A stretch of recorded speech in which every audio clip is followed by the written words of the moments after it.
project managing the installation of a hydrogen electrolyzer project. And today I want to give you an overview of the ways in which hydrogen could play a major role in our carbon neutral and green future. And so first off, what is hydrogen and what does it have to do with climate change? Hydrogen is very abundant in the environment, but it's always bound together with other elements like carbon or oxygen. And the most common combination is with oxygen in water, H2O. And these two atoms love to cling to each other very tightly.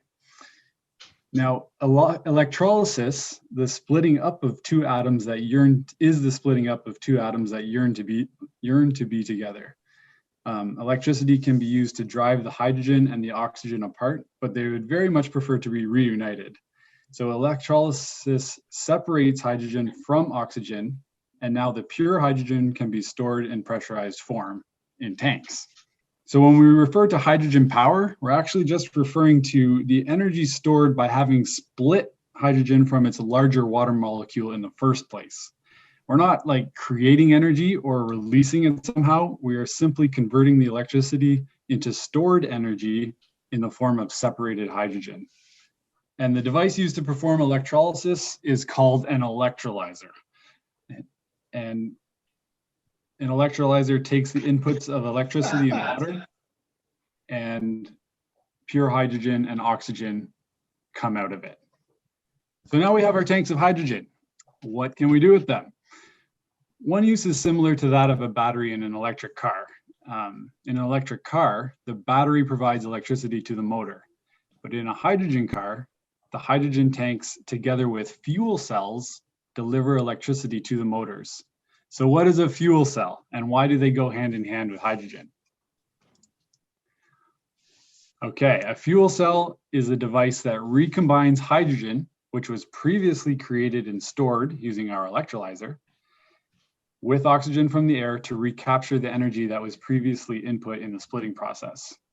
So the electricity that is released by the fuel cell can then be used to power a car or any other device. The only byproduct of the recombination is water. So rather than a tailpipe, hydrogen cars have a port that allows water to drip out the bottom of the vehicle.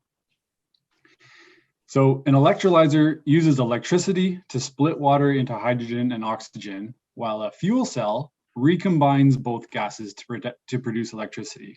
So to put this loosely in fossil fuel terms, the electrolyzer is like an oil refinery, and the fuel cell is the combustion engine. The electrolyzer produces the fuel, and the fuel cell utilizes that fuel to drive an electric car or an electric load of some kind. So that's kind of the life cycle of hydrogen from production to consumption. And I'd like to now touch on the different types of hydrogen that are out there, because they are not all created equal, and not all hydrogens are environmentally friendly. So in an ideal world, the only type of hydrogen we would be producing would be green hydrogen. And that green hydrogen is produced when renewable or green electricity is used to power an electrolyzer. For example, during sunny summer months, a solar farm can create a lot of power, but that type of power can't be stored long term. However, if we use an electrolyzer during these peak green power production periods to create hydrogen, then we've suddenly created a type of energy that can be stored indefinitely. Unfortunately, electrolysis using electricity isn't the only method of hydrogen production currently being utilized. The other two types are gray and blue. Now, gray hydrogen accounts for the vast majority of hydrogen produced today, and it's made through a carbon-intensive process called steam methane reforming. And in this process, natural gas, which is composed of 4 carbon atoms and 1 hydrogen atom, is heated with high temperature steam to split the hydrogen from the carbon. The problem with this method, and the reason it's called gray, is that once the hydrogen is split from the carbon immediately bonds to available oxygen and becomes carbon dioxide. So this method of hydrogen production really offers no greening potential or green benefit, and it has a large carbon footprint. And then, so we've talked about green and gray, and finally we have blue hydrogen. And blue hydrogen is really just gray hydrogen with a carbon capture system added to the steam methane reforming process. Once captured, the carbon still needs to be stored permanently in caverns or in carbon-based products in perpetuity. So blue hydrogen is technically less bad than gray hydrogen, but it's still not nearly as clean as green. So we have gray, blue, and green hydrogen. Gray is the cheap polluting version. Blue is a half measure towards the solution, and green is the gold standard in terms of eliminating carbon emissions. So when we talk about hydrogen playing a central role in decarbonizing our energy mix, what we really need is green hydrogen.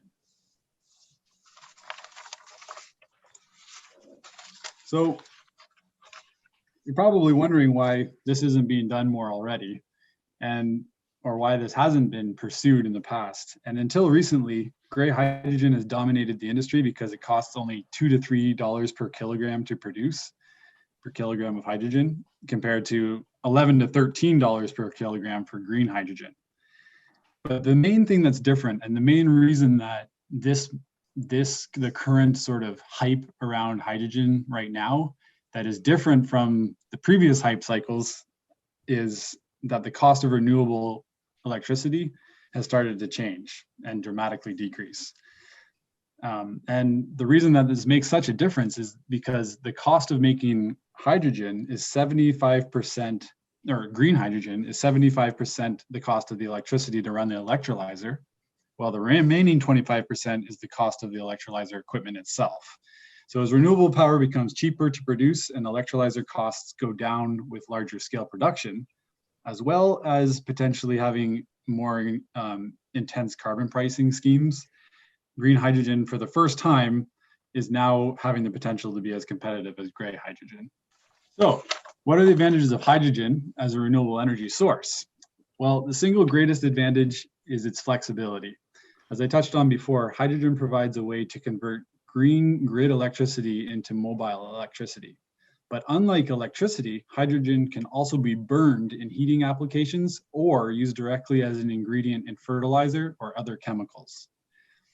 So at present, electricity produced by wind and solar can only be used in regular electrical devices and machinery. If converted to hydrogen, green electricity can be used to displace fossil fuels in heating applications or to replace the gray hydrogen used in the fertilizer and chemical industries. As such, conversion to hydrogen can decarbonize processes that don't even use electricity currently and currently have limited pathways to decarbonization. Another advantage of hydrogen is its long storage life. Hydrogen can be stored in tanks or in underground caverns and pipelines on a seasonal basis. So that enables you to make gas when the wind is blowing and the sun is shining, and use the gas when it is cold and dark. And not only can you use it much later, like on a long time scale, you can also store much more of it much more cheaply than you can through battery storage, which involves a lot of investment in battery. It's also not limited by location. The best locations to make green hydrogen are those areas where renewable energy is most cheap and abundant, but there are few areas in the world where there's no renewable resources at all. So hydrogen production would be an accessible option to many countries, regardless of geography. You don't need to strike it rich and hit the big oil patch. Most places in the world have some combination of renewable resources available to them. And finally, hydrogen is safe. It's safer than many fossil fuels, and it doesn't contaminate. So hydrogen is stored either as a gas or a liquid, and if it escapes from its container, it just floats up into the sky. Whereas other gaseous fuels like propane are heavier than air, and they hang around on the ground level waiting for a spark or an ignition source. And then also in terms of transportation and handling, if hydrogen leaks out of its container, it just, again, floats up. You don't have to worry about contamination of water or property and equipment. So how can we move towards a green hydrogen future? Canada recently released a hydrogen strategy, which is a good sign and an important step, but it lacks specific targets. And these targets might say like something along the lines of 20% of the zero emission buses that are already mandated in the climate change action plan, or the Canada Climate Action Plan, would be powered by hydrogen.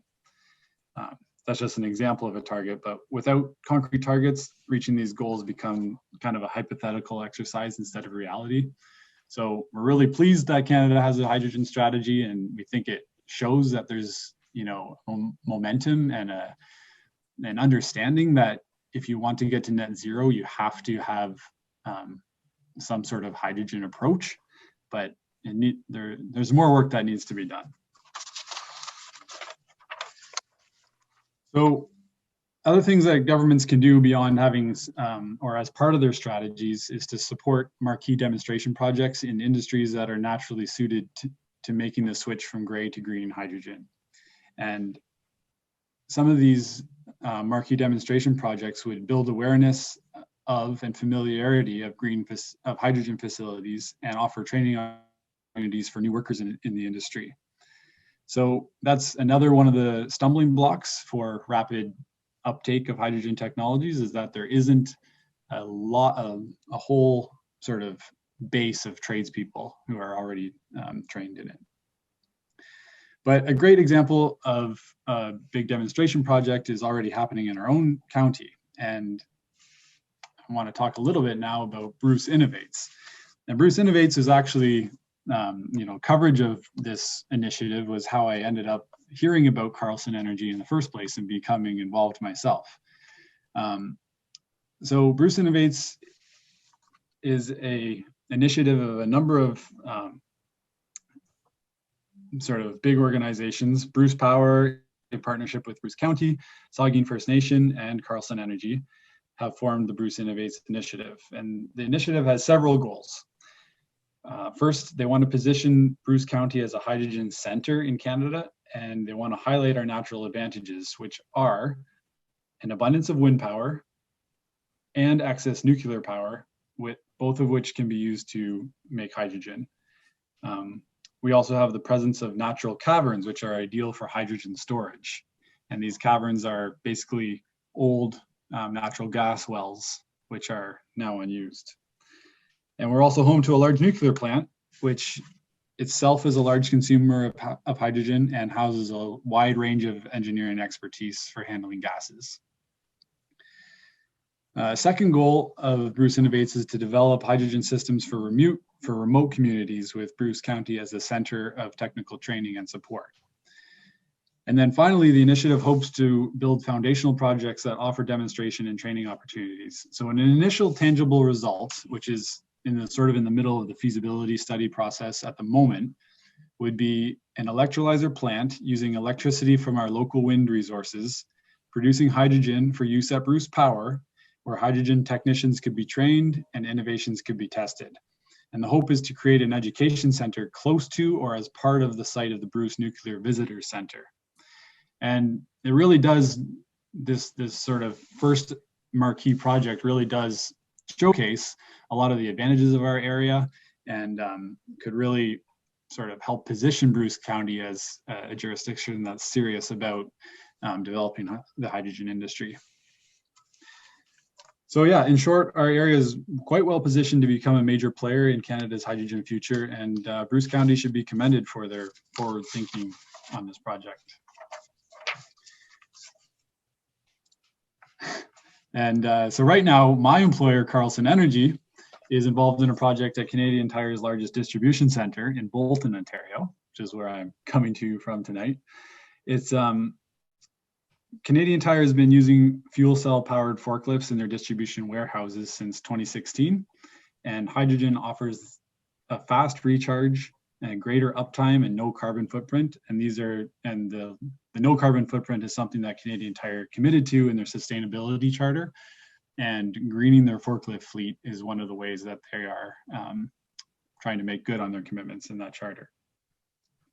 So the current project that I'm on involves the installation of a 2 megawatt electrolyzer from Next Hydrogen, which is one of a handful of Canadian electrolyzer companies.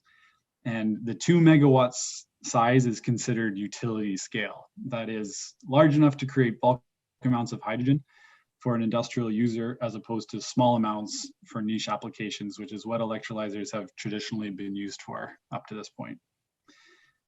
This electrolyzer was assembled at Carlsun's facility in Port Elgin, and its installation is being handled and supervised by Carlsun. So this project is a great example of how corporations and industry are looking for large-scale green alternatives, and how a hydrogen future is possible with enough research infrastructure and research investment in place.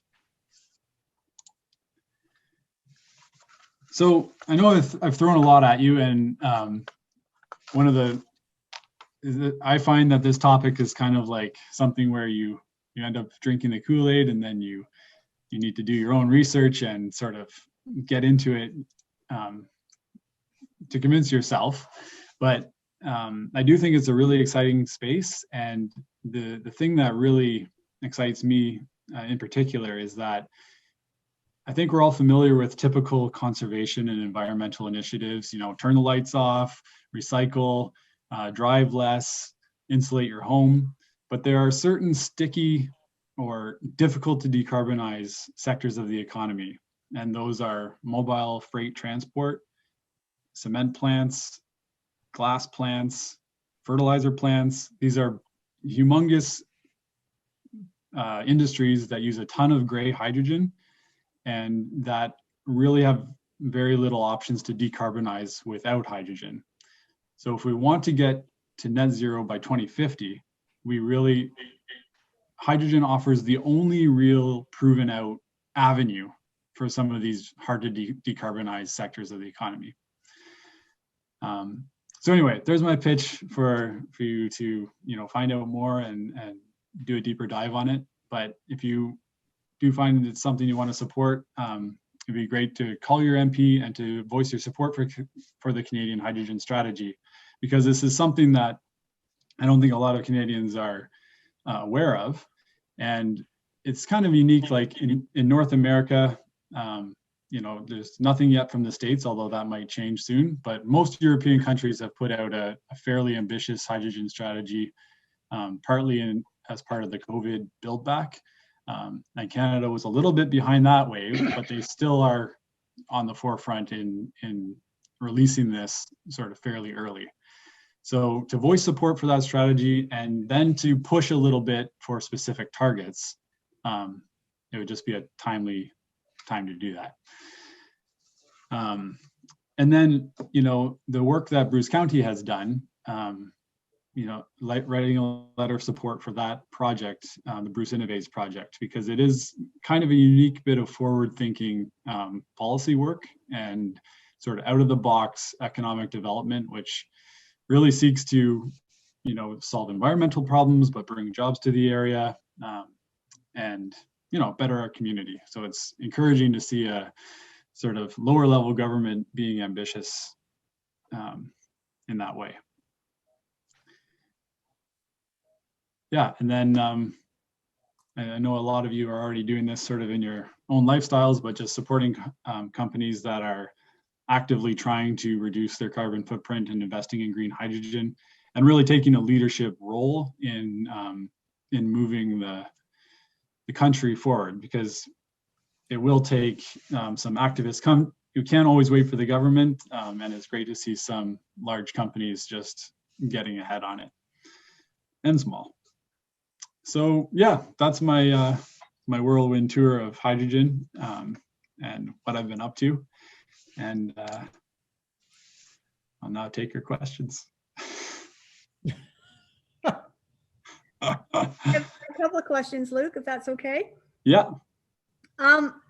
First of all, were you aware of the federal government's $100 million grant today for lithium batteries to be produced in Quebec? Because, no, it wasn't. Yeah, and that really bothered me, because this is going to be going into, I believe, buses and trucks. But then, and I thought, oh, well, that's great. And then when I started reading about lithium, about the hydrogen, I thought, wow, because the range is much greater with hydrogen, and last month, Tenneco was bought up with the prospect of also putting in a hydrogen plant. Do you know anything about that? I'll just do the lithium thing first. Yeah. Yeah, I hadn't heard about that announcement. In general, I think as far as electric or hydrogen mobility is concerned, there's going to be a mix, and it's likely going to be a mix of the smaller vehicles, trucks, and passenger cars being electric, because there's really no better scenario than to just be able to pull into your garage, plug your electric car in, and never have to go to the gas station again. Where hydrogen cars and vehicles will likely dominate in the future is where you need like heavy payloads and constant uptime. So for delivery services, places that can't afford to have a vehicle down for 4 hours to charge, or just people who need longer range, hydrogen is likely to take a bit more of that share. But either one of them, like, they're not at war with each other. It's just there's going to be a good use case for each one in certain sectors, and it'll generally fall into the smaller vehicles being more electric, and then when you get into larger freight, trains, marine, it is likely to be hydrogen, because you need so much energy, and batteries just become incredibly heavy when you as you stack them up, basically, whereas hydrogen is fairly light for the amount of hydrogen, or for the amount of energy that it packs, that it's better suited to those heavier vehicles. So yeah, I don't want anyone to get the impression that there's a battle coming and that I'm like down on electric vehicles now. And actually, a hydrogen car is basically just an electric vehicle, but instead of just a battery, it has a hydrogen tank and a fuel cell. So the better the electric cars become, and the more developed and the cheaper they're made, that's just going to make hydrogen cars more affordable, because the only thing that has to be done is to put a smaller battery with a hydrogen tank and a fuel cell, and then you've got a hydrogen car. And then the announcement at Tenneco, it's quite interesting, because Andrew Stewart is sort of electrolyzer royalty. He was the son of Andrew Stewart Sr., who ran Electrolyzer Canada, which was a prominent electrolyzer company sort of from the 50s to the 90s. And then they became Hydrogenics, which recently was purchased by Cummins Diesel. And so they're now kind of American, but they're based in Mississauga still. And that's the other Canadian electrolyzer company, basically, is Hydrogen. So I think Andrew Stewart knows what he's doing, and there's not a lot to go on from the announcement that came out, except that he has an incredible partner in ABB, which is a huge Swiss power systems company. So I'm hopeful that something like really cool comes out of that, and that they're building electrolyzers in Owen Sound. We've had a couple of questions go into the chat, and the first one is from Jiri. I think I'm pronouncing that right, I hope.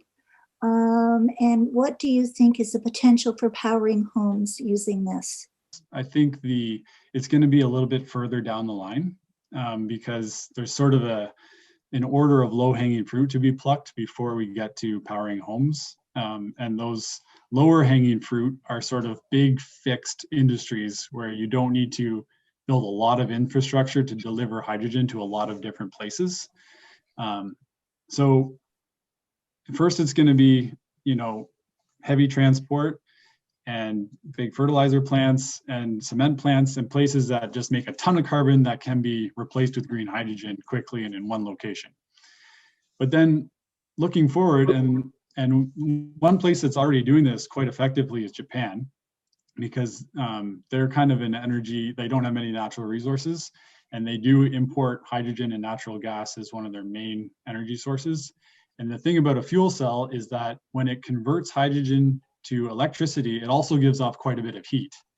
So it's becoming increasingly common to have a fuel cell as your heating source in the house and to feed into your electrical load. And it's not sci-fi. It's like quite a common application in Japan now. The other thing that can be done early on and that they're doing in the UK quite effectively, is to mandate that boilers and gas gas burning devices have to be manufactured with conversion kits or to be hydrogen ready, basically. So that say a pipeline goes in 10 years or hydrogen is brought to a town in 10 years, that the appliances that people are buying now aren't totally obsolete. So it's definitely, you know, if we want to actually get to net zero, hydrogen could be very useful as a home heating fuel, and we probably have to use it as a home heating fuel. The thing is, we could also really effectively use electricity, and we have a lot of green electricity here. So it'll be one of those things where we got to compare different investments and see if we should just electrify everybody's heating system, or if we should, you know, run pipelines, because if you run pipelines, you can run stoves and furnaces and, well, sort of more typical gas burning appliances, whereas electricity can't always run that same range of appliances. So, Yes, Niall. yeah, there'll be different considerations, and it'll probably be further on in the transformation, but it is a intriguing option. Okay. Question from Peter. Some questions about fuel cells. Do you want to do that directly, Peter? Or do you want me to read it? Yeah, let me do it directly. Okay, just some questions then. I'm wondering basically how fuel cells are made, whether they need rare elements, whether they can be made on a massive scale without too much trouble, and how long do they last, and how efficient are they? Can you tell me any of those things? Yeah, well, actually, I don't know as much on the fuel cell side as I do on the electrolyzer side, but what I can tell you is that most of the affordability or manufacturing problems are quite easily solved. It's just a matter of scaling up and getting to the level of production that, you know, car companies meet every day. We actually, in Canada, we have Ballard Power Systems, which is the leader in fuel cells. But up until recently, it's really been kind of a niche, like they would sort of custom produce fuel cells, or they had like a fixed kit, but they would sort of, for every project, specifically engineer a fuel cell. Whereas what Toyota is doing with their Mirai car, or Honda with their Clarity car, is that they're sort of getting to the point of mass producing fuel cells. They're not complicated devices. They're basically like similar to a battery, where there's a whole bunch of plates and the gases come into both sides and they sort of look at each other and recombine. They're not really complicated devices. They do use a little bit of platinum, which is quite expensive, but it's still only something like 3 or 4% of their overall cost. And their overall cost is much more available for reduction through mass production and standardization. That platinum cost may never go down, it may go up, but it's still a pretty small portion of the overall cost. Okay. And then on efficiency, this is another kind of thing that is thrown around, is that fuel cells aren't very efficient. And it's true that when you're just converting hydrogen to electricity, you lose some heat, and the conversion is about 70% efficient. And that's on top of the making of the hydrogen in the first place, which is only about 80% efficient. So by the time you get your electricity back in your car, or whatever your fuel cell is powering, you've only got half the energy that was originally input into making it. But what's kind of lost in this discussion is that you got to think about where that energy is coming from. So we want to make green hydrogen. And the thing about wind and solar is that the sun shines and the wind blows when it wants to, and it doesn't always overlap with when people need electricity. Especially wind power is usually the highest output at night, when we're trying to, like, everyone's going to sleep and there's really not a lot of demand for it. But what hydrogen allows you to do is still run your turbines, still make gas, use all that equipment to its fullest potential, and then capture that energy. So even if your total chain of efficiency isn't as attractive as a battery, you're just using electricity that you would have no use for anyway. So that's one, like, there's definitely efficiency losses, but they have to be held in context of where the energy is coming from and how making gas allows you to use your renewable infrastructure to a way bigger capacity than you'd be able otherwise if you were just producing electricity to be used as electricity. So thinking about what we can do locally, and so we are in touch on a very small scale with in Gray and Bruce with some of the municipalities. And you mentioned the initiative of on a county level. I don't know if you have any thoughts about what municipalities can actually do, either or what you have seen or maybe heard in this space, because there's only so much, what's the leverage that we can apply as a group? Yeah, so you're right that especially small municipalities are a little bit limited, and their main tool is the power of their fleet. And one of the challenges for hydrogen is the chicken and egg problem. Like, oh, there's no hydrogen. How would I ever have a hydrogen vehicle? And then, oh, I have a hydrogen vehicle, but nowhere to buy the hydrogen. So a way that a municipality can help is to commit to being an off-taker for a hydrogen production facility. And a hydrogen production facility needs to have a certain number of off-takers because they can't build like unlimited storage or ship hydrogen too far without it getting cost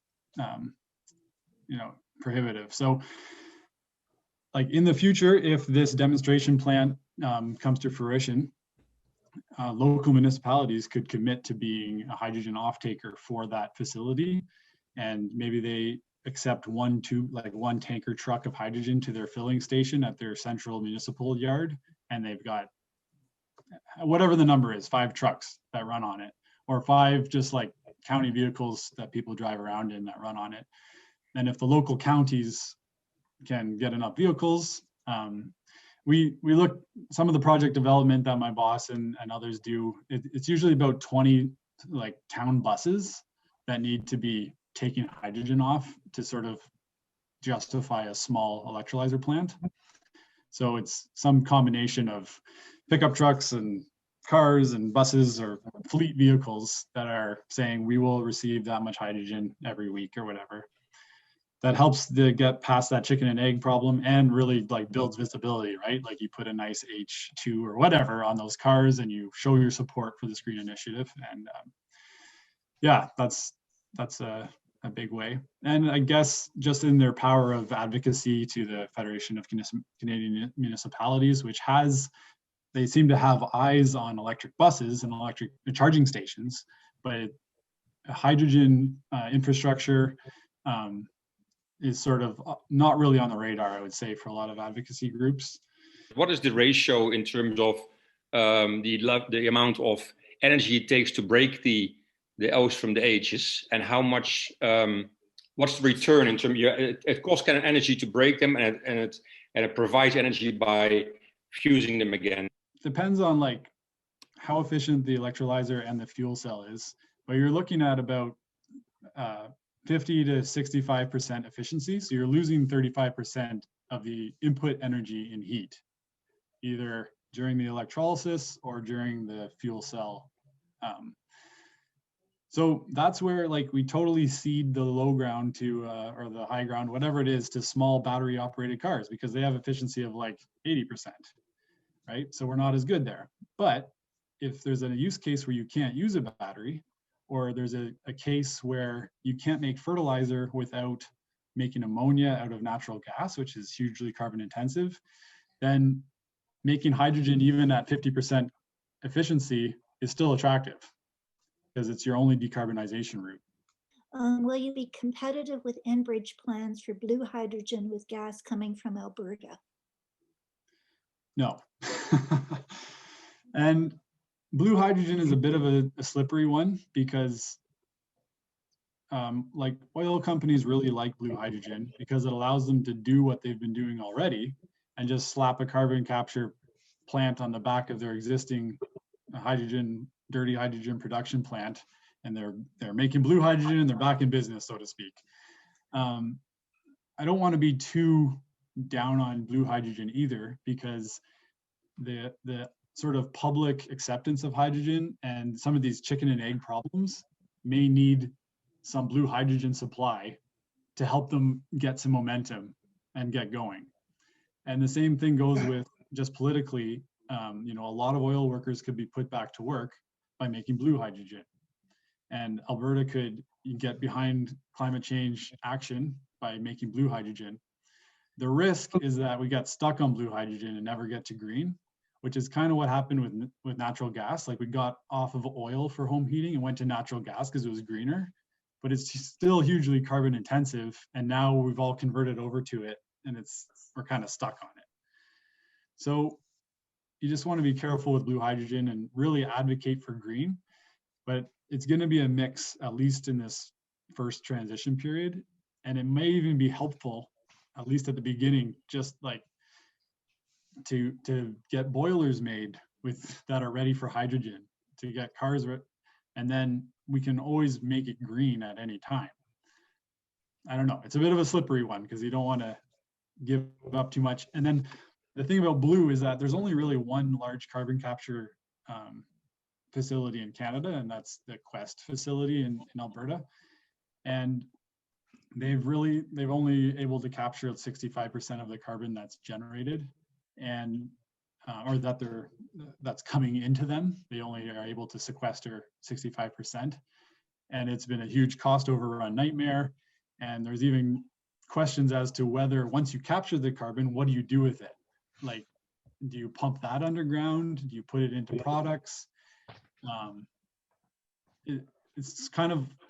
It's also in its infancy. So oil companies like to say, you know, we're doing blue hydrogen and we've got the problem solved, but you have to be very careful. Or if there's another project coming out that says they're going to make blue hydrogen, there has to be tough questions asked, like what's going to happen with the carbon, and how do you know it'll be stuck for perpetuity and not just leak out? So Luke, thank you. I really, really appreciate it. I think people really enjoyed hearing from you. Yes, good. Yeah. Well, I'll have to talk about this stuff. So, I'm going to actually, Luke, I will ask the group whether they would like us to draft those 2 letters on behalf of Georgian Bluffs CAT. That would be great. To send to Bruce Innovate as well as the federal government. Thank you very much.